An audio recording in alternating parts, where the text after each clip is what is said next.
Flex your business with an American Express Business Gold Card. You'll earn 4 times membership rewards points on your top 2 eligible spending categories, like transit and electronics, each month, on up to $150K in combined purchases per year. Plus, you can now earn 3 times membership rewards points on flights and prepaid hotels booked on AmexTravel.com. Terms and points cap apply. Learn more at americanexpress.com/business-gold. Amex Business Gold, built for business by American Express.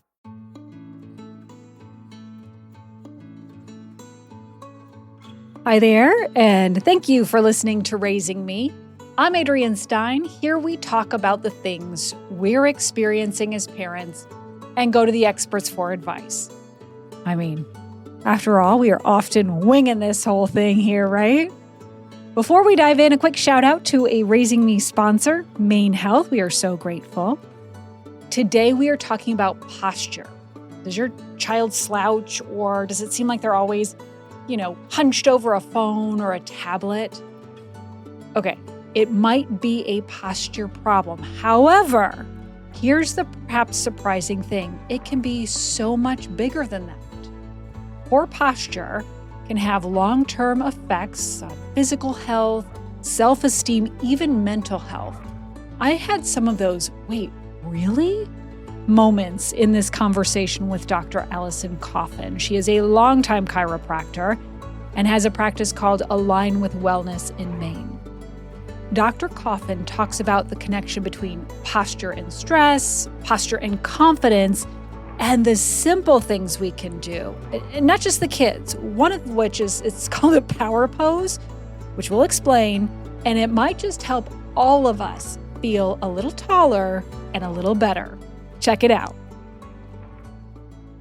Dr. Coffin, thank you so much for coming back and hanging with us today. Thank you for having me. We're going to talk about stress and posture. Obviously, they are greatly linked. How exactly can stress impact posture? So when your body is in a stress state, usually you're in a flexed forward position, meaning like your head is forward, your shoulders are rolled forward, and like the old person you see on the street as a young person. So being in that posture really shuts down your nervous system to anything exciting or feeling good about yourself or confidence. So posture and stress are just intimately linked. Yeah, and sometimes you don't even realize when you're stressed that you are in that sort of state of sort of rolled over, hunched over. And certainly kids aren't identifying that. No. But to your point, like there's a lot of research that shows good posture makes a huge difference on your mental health. Correct. So there's a couple, like the Health Psychology is a journal that shows that there's a connection between posture and self-esteem, and upright posture can increase your positive feelings about yourself. So just standing upright makes you feel better about your own self. And then after you feel better about yourself, then mentally you feel like you can do more, achieve more, accomplish more. But when you're not feeling good about yourself, you don't want to do anything. Yeah. So that's a flex forward posture. So just the simple act of sort of rolling your shoulders back, putting your head up high. Yeah. So there's a couple things that we can do. Like that seems like a little simple and doesn't always work. Right. If we could all just like roll our shoulders back and life would be great. That would be cool. Just walk in like you own the place. Yeah. Practicing it at home for adults and for kids, of course. There's a couple things that you can do that are power poses that have been taught to CEOs and like big powerful people so they know to like take command of a room. And so you can practice these at home with your family who you're comfortable with, and you can learn how to have more confidence and power in yourself, and then you can bring that out into the world. Okay, we're definitely getting to that. But poor posture can also impact your nervous system, which I was really fascinated by when we were just chatting. Yes. So when your body is forward, that affects your nervous system because your nervous system is your brain and your spine. And so when your brain and your spine are supposed to be in a certain position to work optimally, because your nerves come out through your spine. That's how your arms move and your smile and your legs move. And so if it's not positioned optimally, your body doesn't work properly. So if you think a depressed posture is forward and like kind of like a shrimp, if you think of like a shrimp, you're kind of like that. You can't move your arms as freely when you're pushed forward. You can't move your head around and smile when you're pushed forward. You can't open your mouth when you're flexed forward. And so that affects your whole entire nervous system. And that's poor posture really affects your brain and your mental health. You know what I think of when I think of posture in young people now? are devices. Mm. And just thinking, to my own teenager who is constantly texting and doing those kinds of things. How have you seen devices impact posture for kids? Oh, a lot. So kids are learning with their heads down from tablets. And so there's lots of ways to bring your things up. You know what? That's so true. So it's not just the phones, and it's just hitting me too. What about all the iPads? Correct. Right. So it's constant that they are looking down. So the best thing that you can do is to bring that device up, because that will help their posture in the long run. So their necks will not develop in a flexed posture. Their necks will develop straight up and down, and they will have the proper curvature of their neck, which will help them their whole entire life. So all you got to do is they have tons of things that can lift your screens up or any device up, or even like working at a computer. A lot of kids work at laptops at school. If you just put a book or a ream of paper under it and your eyes are just a little bit higher, it's really going to help your posture long term. Well, let's talk about long term, because there are long-term consequences to poor posture when you're young. So long-term consequences are you can get the improper curvature of your spine. So your spine has 3 curves. So your neck, your mid-back, and your low back. And they all are C curves in different ways. And kids these days that look down all the time, and we've seen studies on this because we've had devices for about 15 years now, and kids are losing their C curve in their cervical spine because they all look down. And some of them are even getting that little nub on the back of their head. The tech neck, which we have talked about. Yeah. And it doesn't sound like, based on our last conversation, there's really a whole lot to reverse that once it happens. Is that right? Yeah, because it's kind of how it is. So when your bones are fully formed, that's just how they are. You can strengthen your muscles and you can stretch and you can get better, but your bones are not going to change. So how can we as parents encourage good posture? Because frankly, I feel like a broken record sometimes when I'm like, look up, sit up straight, that kind of thing. But what are some of the ways that we can encourage good posture without feeling like we're constantly nagging about good posture? So there's a couple things. One thing is modeling. So lots of parents will be looking down on their devices, and then their kids are looking down on their devices and they're telling them to stand up straight. Like, no kid's going to listen to you. No. And then other things that you can do are family stretching. You can stretch your neck. It's very easy to stretch your neck you just look up instead of looking down. We look down all day. And so if you spend 10 seconds looking up towards the ceiling, that's going to help open up this area of your neck, the front of your neck. You can do that. And then to go back to those poses we were talking about before. Yeah, these power poses. Yes. Yes, let's get to the power poses. Yeah, so they're actually kind of fun. Okay. So one of them is like, Wonder Woman, like the lady. so absolutely. Everybody knows Wonder Woman. Yeah. So if you can stand, if a kid stands like Wonder Woman, they put their hands on their hips and they roll their shoulders back and their feet are wide. That is a powerful stance. Yeah. And your posture is correct in that stance. So if someone is like, okay, you're like a kid is nervous about like a concert or playing an instrument or a sports game, you can be like, okay, let's do this. If it works with the kid, you can do their Wonder Woman pose where you stand like this and they're like, okay, I can definitely do this. Because your body feels better when you're upright and you're feeling strong in your muscles. There's some other things that you can do. Well, first, how long do you need to stay in that pose? 10, 15 seconds. Oh, okay. Yeah, not forever. Okay. Yeah. And then other ones that you can do are really great to do like in the morning when you're brushing your teeth with your kids. You stand on both feet. So instead of standing on one, and then you take your hands and you clasp them and then you push them overhead. And that stretches your lats all the way down your arms. And then you look up and that'll strengthen your posterior chain. So that'll make you stand up better and stronger, and it'll help stretch those muscles back instead of forward, which is what a lot of people are doing most of the day. That's a pretty easy one. So what might be signs, though, that, look, we have a posture issue? It's not just mom and dad constantly saying, look up, sit up straight, that kind of thing, that there could be an issue that could lead to some of what we talked about in the beginning, that like, the low self-esteem and the lethargy. And build a routine with Ollie that supports your wellness needs, like getting your daily vitamins and minerals with Ollie's multi-gummies, or keeping your mood upbeat with all the vitamin D in Hello Happy. Give your gut health some support with probiotics, and wake up feeling refreshed after taking Ollie Sleep. Do wellness on your terms. Find Ollie at a Walmart or Target near you, or at ollie.com. These statements have not been evaluated by the Food and Drug Administration. This product is not intended to diagnose, treat, cure, or prevent any disease. Yeah. You'll notice if your kid has a posture issue, if their head is like always slumped forward. If you look at them amongst like a sea of their peers and they look for like a shrimp, sort of like their body is forward and their mid back is rolled. That's really not great posture. And then there's another thing that I see in kids that is not related to your neck and shoulders, but in their low back, a lot of kids are swaying their hips forward. So it's like because they have weak cores, because being flexed forward all the time weakens your core. And so their belly will sway forward and then they'll get back pain. Like little kids are getting back pain from really bad posture. So they have to learn how to tuck their pelvis. So that's like another type of pose you can do at night with your kids before you go to bed. Just kind of teach them how to move their body properly so they don't have inherent weakness in their giant postural muscles. How long do these things take to develop? Like the problems that could be associated with poor posture. How long, sitting for an hour reading in a bad posture position isn't probably going to do anything. But like, what is the accumulation of this poor posture? How long does it take to create problems? It's years. It's years of poor posture. It's years of not paying attention, stretching your body and strengthening your body. It's years of dehydration. It's years of looking down. And we can counteract all of those things.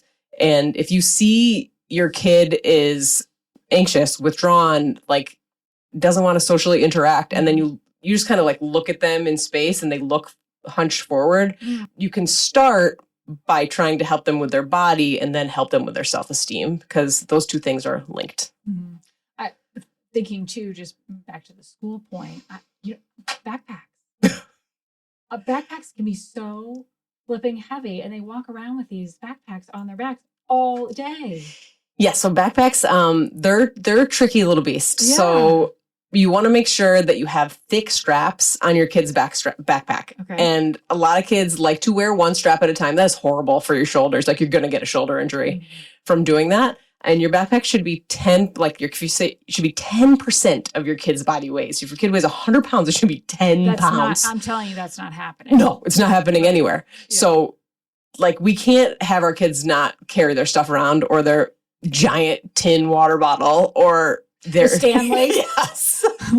Yes. So I don't know. Is that trend kind of going by the way? I don't know. Okay, but we digress. Yes. But yeah. Anywho, so like those big books are like very bad for your shoulders and your back and your neck. And so the best thing that you can do is put it down when you're in your classroom. If you carry it for 5 minutes in between class to class, that's not that much of a big deal. And then if like say a bunch of kids take the bus, put that backpack down. Don't leave it on your back and sit in that seat. And then also, if you can get an extra bag in the wintertime, a lot of little kids will take their outside play clothes with them to school. You put that in a separate bag, and then it doesn't weigh it down as much. And also, some schools will let you keep some stuff at school. Keep whatever you can at school so you don't have to carry it around. What about extracurricular activities? Are there like sports that might be better or worse for posture? Just being an active person is very good for your posture. Swimming is very, very good for your posture because it works your posterior and anterior chain. So that's good for all your postural muscles. But any sport at all where you're moving your body and gaining muscle and length is going to help with your posture. Now, can these issues, if not addressed in childhood, then lead to longer term issues as an adult, whether that is, stress and its impact on posture, or just plain poor posture from all these devices and the things that we're talking about? Like if you think of, I think almost everybody knows somebody that says, oh, my shoulders are in my ears, right? Because they're stressed. And so that is a physiological response to poor posture and stress. Your shoulders go higher and it makes these muscles short and it hurts. Other things that happen, people get chronic migraines that their head is forward because your head is heavier when it's forward. Based on physics, if it goes forward, it weighs more in your body. People can get eye strain from being forward and being on those devices all the time. And so they don't have good depth perception. There's a whole bunch of things that happen from poor posture over a long period of time. At what point might we need to bring in help? If you're noticing that your kid looks like they are forward, looks like the anatomy of like a cocktail shrimp, then you need to bring them to see someone that knows what's going on with the spine and muscles. So a physical therapist, a chiropractor, a sports medicine doctor. Those are the people that you want to see for those type of issues. you of course can see your pediatrician, but they're just going to navigate you to those people anyway. So you want to see somebody that's going to help your kid with their posture and their alignment, because that is what matters the most in your posture, is how it lines up. It's like just your spine is just like a whole bunch of blocks lined up, and you just want those blocks lined up the right way. We think too, in terms of stress and having its impact on your posture. I mean, also in, addressing the stress in our lives, it seems like would be a huge portion to prevent posture-related issues when it comes to that. Breathing, I know, is a very popular, easy thing to do when it comes to managing stress. What are some things that we can do when it comes to breathing to mitigate potential posture issues related to stress? Breathing is one of my favorite things to talk about. So breathing, many of us breathe through our chest. And when you breathe through your chest, you use accessory muscles, which are the muscles like above, like where your pecs muscles are. You use these muscles when you breathe through your chest. And that can make you have tingly hands, and it can make you have shoulder issues. And that's just from breathing. But if you breathe through your belly, and a great way to practice this is put your hand on your belly and then breathe out. Make sure that your belly actually moves during breath and your diaphragm moves, which is just the muscle that's right under your rib cage. When you do that, you decrease your stress response. You go into a parasympathetic state. So your body is in a rest and digest state where you can actually learn, and you're open to learning and healing and receptive to information. And so if you learn how to breathe properly, you can do that. There's a couple other ways that you can practice some breath sessions. You can block one of your nostrils and breathe through one side of your nostrils for 1 minute, and then switch and breathe through the other side. And it really makes you pay attention, and then helps you cross pattern your brain so you can be more engaged in your activity and in your and in the work that you're doing. So it's very cool. Yeah. Breath is cool. And paying attention to your posture is super, super cool. If there was one piece of advice for parents today to help their kids navigate that, and frankly, I'm picking up on some things that I could be doing just when it comes to posture and stress. But if there was one takeaway for parents, what would that be? Move everything up. So like meaning like move your phone up, move your iPad up, move your screen up, move everything up. So you have to look up. So your world works with you instead of against you. So you want everything to be up. Look up. Look up. I love that. Just keep it at eye level. Yeah. Whatever that looks like. Allyson, thank you so much. Always appreciate you coming in. And of course, we'll have more resources on this on our website, wgme.com/raisingme. Thanks, Allyson. Thanks. A couple of things really stood out to me on this conversation. I would say, starting with, posture is much more important than simply standing up straight. It doesn't just make you look more confident. It can actually help kids and us feel better about ourselves. So let's look at some of the culprits here, because as Dr. Coffin explained, there can be some long-term consequences to think about. I'll start with the heavy backpacks for one. I gotta tell you, sometimes my daughter's bag is so flipping heavy, and she carries it around all day at school, no lockers, and that worries me.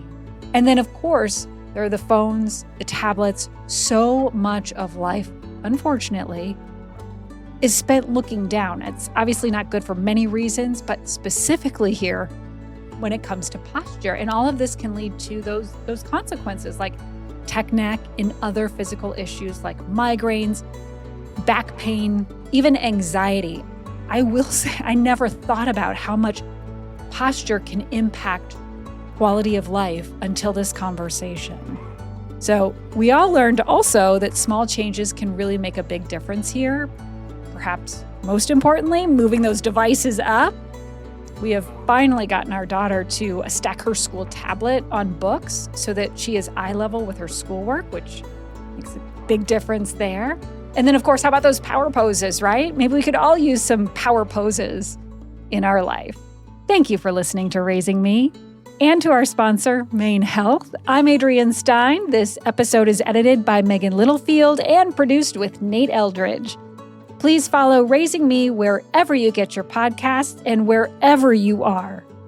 I hope you learned something new and get to take a little time for you.